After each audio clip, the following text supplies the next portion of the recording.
भगवान शिव और माता पार्वती सबसे ज्यादा पूजे जाने वाले देवी देवताओं में से आते हैं।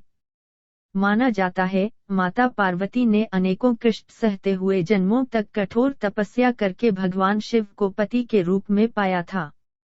मान्यता के अनुसार अखंड सुहाग और पति की लंबी उम्र के लिए माता पार्वती का व्रत किया जाता है और माता पार्वती के साथ भगवान शिव की पूजा की जाती है। भगवान शिव और माता पार्वती की जोड़ी अगाध प्रेम का प्रतीक और आदर्श जोड़ी मानी जाती है। लेकिन एक बार भगवान शिव माता पार्वती से इतने ज्यादा नाराज हो गए थे कि उन्होंने माता पार्वती को श्राप तक दे दिया था।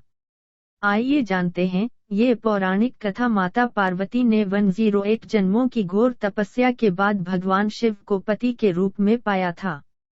मां पार्वती का भगवान शिव के प्रति अगाध प्रेम था।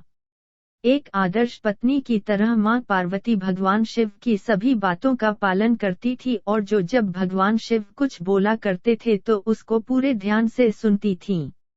एक बार भगवान शिव मां पार्वती को ब्रह्मा ज्ञान देने के लिए सृष्टि की कथा सुना रहे थे।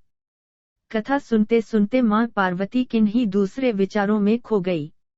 जैसे ही भगवान शिव को इस बात का एहसास हुआ कि मां पार्वती उनकी बातों पर ध्यान नहीं दे रही हैं, तब उन्होंने मां पार्वती से पूछा कि क्या आप मेरे द्वारा सुनाई जा रही कथा को सुन रही हैं? लेकिन मां पार्वती कहीं और खोई हुई थी, इसलिए उन्होंने भगवान शिव के सवाल का कोई उत्तर नहीं दिया। कुछ समय बाद जब मां पार्वती का अपने विचारों से ध्यान भंग हुआ और वे अपनी दुनिया में वापस लौटी, तब भगवान शिव ने क्रोधित होते हुए मां पार्वती से कहा कि आपने ब्रह्मा ज्ञान का अनादर किया है। जब किसी से शिक्षा या ज्ञान लिया जाता है तब ध्यान भंग नहीं होना चाहिए और अगर ऐसा होता है तो ये दंडनीय है। इसके बाद भगवान शिव ने दंड स्वरूप मां पार्वती को श्राप दिया कि अब आपका जन्म किसी मछुआरे परिवार में होगा। मां पार्वती को अपनी गलती का एहसास हुआ पर तब तक काफी देर हो चुकी थी और भगवान शिव उनको श्राप दे चुके थे।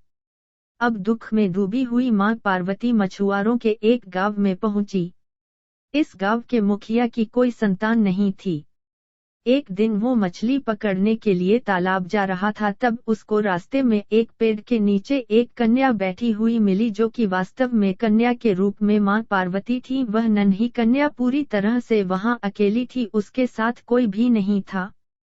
तब मछुआरे ने इस घटना को प्रभु की कृपा समझा और उस नन्ही कन्या को अपने साथ अपने घर ले आया।